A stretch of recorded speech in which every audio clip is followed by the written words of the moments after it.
नमस्कार दोस्तों, आप सभी का स्वागत है स्टडी एग्जाम में। दोस्तों आज हम लोग डिस्कस करने जा रहे हैं जनवरी 2021 का पीडियोलॉजी चिल्ड्रन डेवलपमेंट एंड पीडियोलॉजी का हम लोग यहाँ पे पेपर को डिस्कस करने जा रहे हैं। दोस्तों ये क्वेश्चंस बहुत ही ज़्यादा इंपॉर्टेंट क्वेश्चन है। मैक्सिमम दोस्तों अगर इस टाइप के क्वेश्चंस आप लगा लेते हैं, इससे आपके दिमाग का जो माइंड मेकअप है वो बन जाता है और उसके अकॉर्डिंगली आप लोग मतलब उस क्वेश्चन को प्रोसेस कर सकते हैं। 2021 का ये जनवरी का पेपर है जिसको हम लोग यहाँ पे डिस्कस करेंगे। जैसे कि आप सभी को पता है कि ये कितने कितने मार्क्स का क्या क्या चीज़ें आता है, तो आप लोग को ये पता होना चाहिए कि बाल विकास और शिक्षा शास्त्र आपका 1 से 30 क्वेश्चन यहाँ पे होता है, ये देख सकते हैं। और गणित कितना होता है, 31 से 60 तक होता है। पर्यावरण आपका 61 से 90। भाषा एक, अंग्रेजी या हिंदी 91 से 120। या भाषा 2, अंग्रेजी हिंदी 121 से 150 क्वेश्चन टोटल होते हैं। तो हम लोग दोस्तों यहाँ पे भाग 1 बाल विकास या बाल विकास व शिक्षा शास्त्र को हम लोग डिस्कस करने जा रहे हैं। तो चलिए दोस्तों शुरू करते हैं। मतलब कि हम लोग चिल्ड्रन डेवलपमेंट एंड पेडागॉजी को हम लोग यहाँ पे डिस्कस करेंगे आपके साथ। तो दोस्तों क्वेश्चंस को पूरा एक साथ अच्छे से लगाइएगा, हम लोग पूरा एकदम आपके साथ डिस्कस करेंगे यहाँ पे हर एक चीज़ को, क्योंकि ये क्वेश्चंस दोस्तों सब लोग नहीं लगाते हैं और पेपर्स को नहीं लगाते हैं, जिसकी वजह से उन लोग के मतलब कि जो एक्यूरेसी है, जो उन लोग का पेपर सॉल्विंग का वो होता है, वो चीज़ आप लोग नहीं कर पाते हैं। तो चलिए दोस्तों शुरू करते हैं वीडियो के साथ।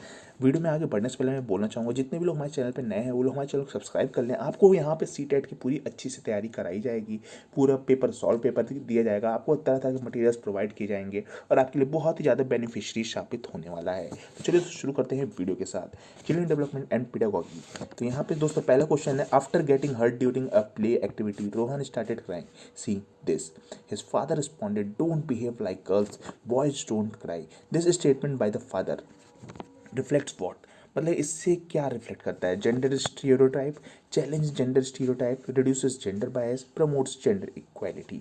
तो दोस्तों करेक्ट आंसर इसका हो जाएगा रिफ्लेक्ट्स जेंडर स्टीरियोटाइप, या कि लैंगिक रूढ़िवादिताओं को दर्शाता है। ठीक है, तो इस चीज़ को आप लोग देख सकते हैं। हिंदी इंग्लिश दोनों में हमने यहाँ पे क्वेश्चंस रखे हैं, ताकि मतलब कि जो हमारे हिंदी के छात्र हैं उनको भी कोई दिक्कत ना हो, जो अंग्रेजी के छात्र हैं उनको भी कोई दिक्कत ना हो। यहाँ पे इन अ प्रोग्रेसिव क्लासरूम, एक प्रगतिशील कक्षा में, teachers should follow a fixed curriculum. Emphasis should be on competition among students. Ample opportunities should be provided for construction of knowledge. Students should be labeled on the basis of their academic scores. So the correct answer is the ample opportunities should be provided for the construction of knowledge. ठीक, यानी कि विद्यार्थियों में प्रतिस्पर्धा पर बल देना चाहिए। ठीक है, तो मतलब कि जैसे ही उनके अंदर कॉम्पिटिशन्स रहेगा, मतलब कंपटीशन अमंग द स्टूडेंट, तो उनके बीच में जितना कंपटीशन रहेगा वही उनके मतलब कि प्रगतिशील, मतलब उनको आगे बढ़ाने में उतना साहस करता है। ठीक है, अगला question, after observing the students are struggling to proceed further on an ongoing activity, a teacher decides to provide cues and hints in the form of what, why, how, according to the Lev Vygotsky theory. This strategy of teacher will what? So दोस्तों correct answer है इसका act as a scaffold for learning, यानी कि आपको अधिगम के लिए पाण आधारभूत संरचना का काम करेगी। ठीक है, इस चीज़ को ध्यान दीजिएगा। यहाँ पे सेकंड ऑप्शन आपका करेक्ट आंसर हो जाएगा। ठीक है, अगला question, which of the following is the correct in the context of socialization of the children? Which of the following is correct in the context of socialization of children? School in the secondary socialization agent and the family is a primary socialization agent. School in the primary socialization agent and peers are secondary socialization agent. Peers are primarily stabilization socialization agent. Family and mass media both are secondary socialization agent. सो इसमें से सही उत्तर क्या होगा? तो दोस्तों सही उत्तर हो जाएगा option A, school is a secondary socialization agent and the family is a primary socialization agent. ठीक, यानी कि विद्यालय समाजीकरण का एक द्वितीयक कारक है और परिवार समाजीकरण का एक प्राथमिक कारक है। ठीक, तो ऑप्शन फर्स्ट यहाँ पे आपका करेक्ट आंसर हो जाएगा। Theory of multiple intelligence emphasizes that intelligence quotient IQ can be measured only by the objective test. Intelligence in one domain ensures intelligence in all the domains. There are several forms of intelligence. There are no individual difference in the intelligence. तो दोस्तों correct answer आपका इसका हो जाएगा option 3, there are several forms of intelligences. So option 3 आपका यहाँ पे सही हो जाएगा। ठीक, यानी कि बुद्धिमत्ता की विभिन्न दशाएं हैं। According to Lawrence Kohlberg's theory, performing an act and doing something because others approves it, represents what? Stages of morality. तो pre conventional, conventional, post conventional, या फॉर्मल कन्वेंशनल. सो दोस्तों करेक्ट आंसर आपका हो जाएगा कन्वेंशनल. ठीक है, तो सेकंड ऑप्शन आपका करेक्ट आंसर हो जाएगा. Next question. Lev Vygotsky social cultural perspective of learning emphasizes importance of what dash in the learning process, cultural tools, attribution, motivation या equilibration. तो करेक्ट आंसर क्या हो जाएगा? तो दोस्तों सही आंसर आपका हो जाएगा कल्चरल टूल्स, यानी कि first option is the correct answer. In this theory of cognitive development, Jean Piaget explains cognitive structures in the terms of what? Psychological tools, stimulus response association, zone of proximal development schemas. तो क्या answer सही होगा? तो आपका correct answer हो जाएगा schemas, यानी कि स्कीमा मनोबंधन, मनोबंध. ये आपका सही आंसर हो जाएगा.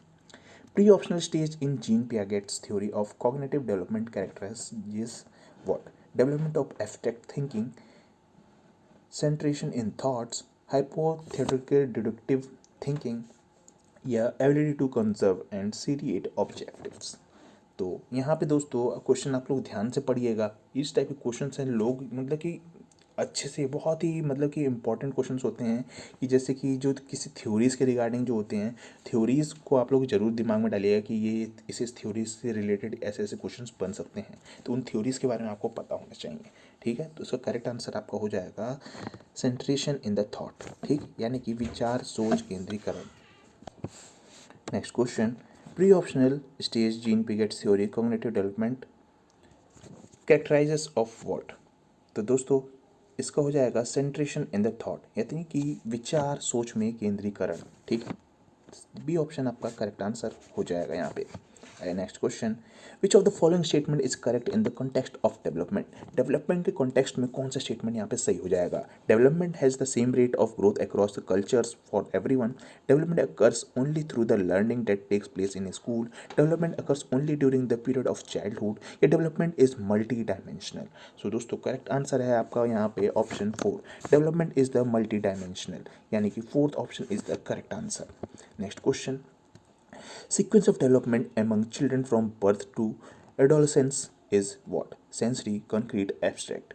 Abstract, sensory, concrete. Concrete, abstract, sensory. या abstract, concrete, sensory. तो दोस्तों इसका कौन सा करेक्ट सीक्वेंस सही होता है, आप लोग इसको कीजिए कि मतलब कि क्या होता है इसका, मतलब कि आप एक टाइप से शॉर्ट ट्रिक बना लीजिए, उसके हिसाब से ही मतलब कि आप लोग कीजिए. कि मतलब याद करिएगा एस सी ए इसका इसका कर लीजिए, ये आपका एकदम वो हो गया. ठीक है, तो मतलब वही है, जन्म में किशोरावस्था एक बच्चे में विकास किस क्रम में होता है? ये संबोधिक होता है, मूर्त होता है, अमूर्त होता है. ठीक है, तो पहला ऑप्शन यहाँ पे आपका सही हो जाएगा. Next question. Individual difference in a progressive classroom should be treated as, मतलब इंडिविजुअल डिफरेंस जो होता है क्लासरूम में वो कैसे ट्रीट किया जाता है? A hindrance in the process of learning, a failure on the part of teacher, criteria for making ability based group, important for planning of teaching learning process. तो करेक्ट आंसर आपका हो जाएगा ऑप्शन 4, यानी कि important for planning of teaching learning process. ठीक, तो fourth option आपका correct answer हो जाएगा. Next question. In an inclusive classroom, in an inclusive classroom emphasis should be on क्या? Performance oriented goals.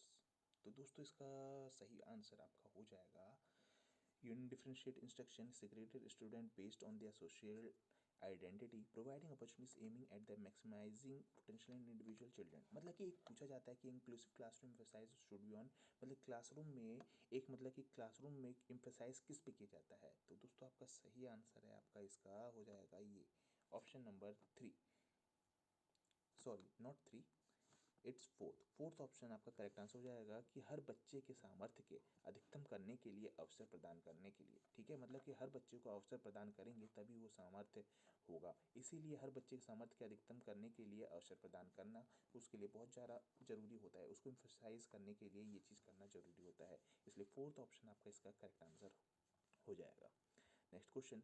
According to the right person which disabilities act 2016, which of the following term is appropriate to use, retarded student, handicapped student, student with a physical disability, student with crippled body. So the correct answer is option number 3. It's a student with physical disability. Option number 3 is the correct answer, यानी कि छात्र जिसे शारीरिक दिव्यांगता है उसको ही हम लोग यहाँ पे अप्रोप्रिएट माना जाएगा यहाँ पे, ठीक है। तो ऑप्शन 3 आपका करेक्ट आंसर है।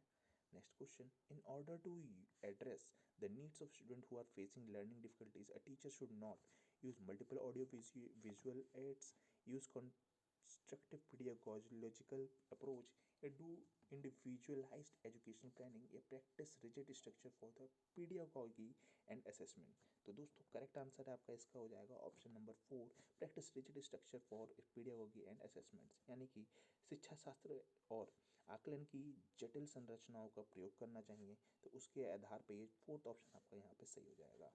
Next question. Dash is the primary identifying feature of creativity.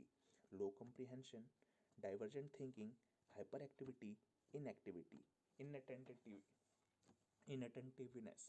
तो दोस्तों करेक्ट आंसर आपका हो जाएगा यहाँ पे डाइवर्जेंट थिंकिंग, यानी कि सेकंड ऑप्शन आपका सही हो जाएगा। Divergent thinking is the primary identifying feature of creativity. Okay, next question, in order to address learners from the diverse background, a teacher should be what? Avoid talking about the aspects related to diversity, draw examples from diverse setting, use standardized assessments for all, use statements that strengthen negative stereotypes। तो correct answer आपका हो जाएगा option 2, to draw examples from diverse setting. ठीक, second option आपका correct answer हो जाएगा। Problem solving abilities can be facilitated by what? Focusing on drill and practice, encouraging fixed process of solving the problems, encouraging use of analogies, generating fear among students। So the correct answer is option number 3, encouraging use of analogies, यानी कि तीसरा option आपका सही answer हो जाएगा। ठीक, next question, motivation to learn can be sustained by what? Punishing the child, focusing on mastery oriented goals, giving very easy tasks to children, focusing on rote memorization। तो दोस्तों करेक्ट आंसर है आपका इसका हो जाएगा option number 2, focusing on mastery oriented goals, यानी कि प्रवणता अभिमुखी लक्ष्यों पर जोर देकर, इसलिए सेकंड ऑप्शन आपका सही हो जाएगा। ठीक, नेक्स्ट क्वेश्चन, शेम, शर्मिंदगी किसे कहा जाता है? Has no relation to cognition, can be negative impact on the cognition, is very effective to motivate the children to learn, should be generated frequently in the teaching learning process। तो दोस्तों correct answer इसका हो जाएगा option B, यानी can have negative impact on the cognition, का संज्ञान पर नकारात्मक प्रभाव पड़ सकता है शर्मिंदगी। ठीक है, तो ध्यान दीजिएगा, सेकंड ऑप्शन आपका करेक्ट आंसर है। विच of the following is the most effective mode of teaching learning?